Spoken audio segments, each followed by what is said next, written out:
I suppose, well, if you looked at me right now, sitting here in this suit, you'd probably assume I had it all figured out. But I regard myself as the greatest failure that ever walked the planet Earth, truly. Why? Because I didn't achieve the very basics. I call myself the could-have-been man. But I ended up with nothing. See, when I was 25, I had the eye to be an architect. I did. I used to sketch for hours, skylines that didn't exist yet, buildings I'd never build. Everyone said, "William, you're going to design this city one day." And I had the charm to be a husband. I could make a room light up. I could make a woman feel like she was the only person in the universe. I had it all, except the one thing that actually matters. I didn't have the courage to actually start. There was a girl, Sarah. She was vibrant, that's the word. She had this messy hair that she couldn't control, and she painted landscapes that looked like storms, violent and beautiful. And I wanted her. I loved her more than I've loved anything since. But I didn't tell her. Of course I didn't. I told myself, "William, you're not ready for a woman like that. She's art. You're just a draft." So I spent 6 months trying to become the man I thought she wanted. I bought the right shirts, linen rolled up at the sleeves. I bought books on French Impressionism because I heard her mention Monet once. I didn't understand half of it, but I memorized the terms. I practiced what I was going to say in the mirror. I rehearsed my life instead of living it. And then, one Tuesday, I finally felt ready.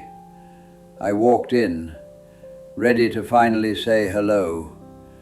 And there she was, leaning over the counter, laughing. And she was talking to a man. This man, he wasn't wearing a linen shirt. He wasn't quoting Monet. He was wearing a dirty t-shirt. His hair was a mess, but he was making her laugh. He wasn't posturing. He wasn't preparing. He was just there, brave enough to just be himself. I stood there by the door, and I watched him lean in and tuck a piece of hair behind her ear, and she let him. I turned around. I walked out. I never went back. I lost the love of my life, not because I was rejected, but because I was polishing my shoes while another man was simply saying hello. In the bottom drawer of my desk, there's a stack of papers, tied up with fraying string. 30 years ago, I drafted a business plan. It was brilliant, innovative. It was going to change my life. I put it in that drawer. I'll just refine it. I'll wait for the right time. That stack of papers has been sitting there, turning yellow, for 30 years. That stack of dust, that is my legacy. There are millions of people in this city. I do not have a single friend, not one. I'm quite popular with strangers.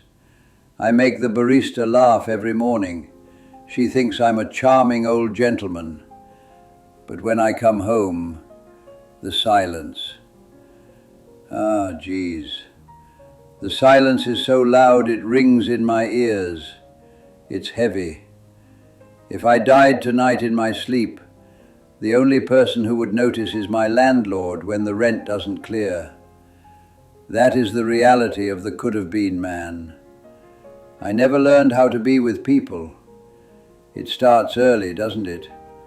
My mother, she was, she was a piece of ice, a statue, proper, cold.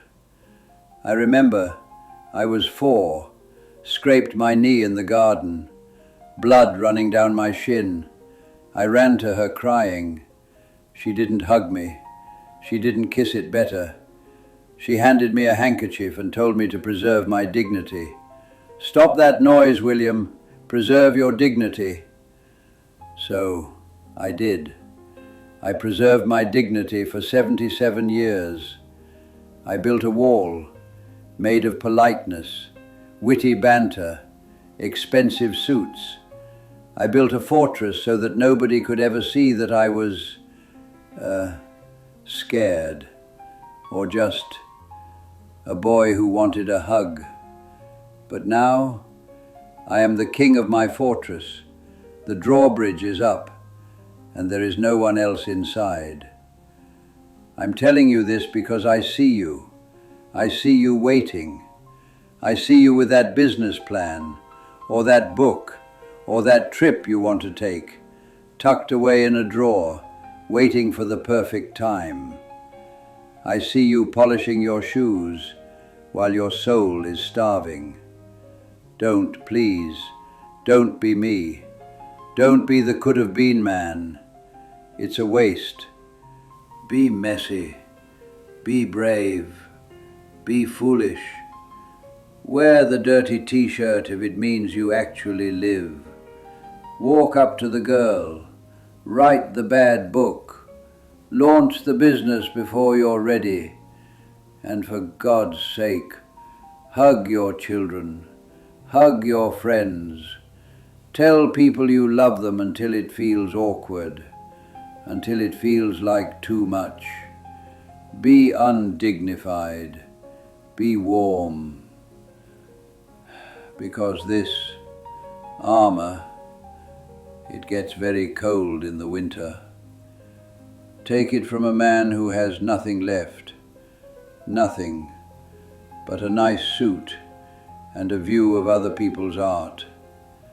The suit, well, the suit doesn't hug you back. Right. I suppose I should be going. Not that I have anywhere to be, but, well, before you go, just think about it. Yeah? Think about it.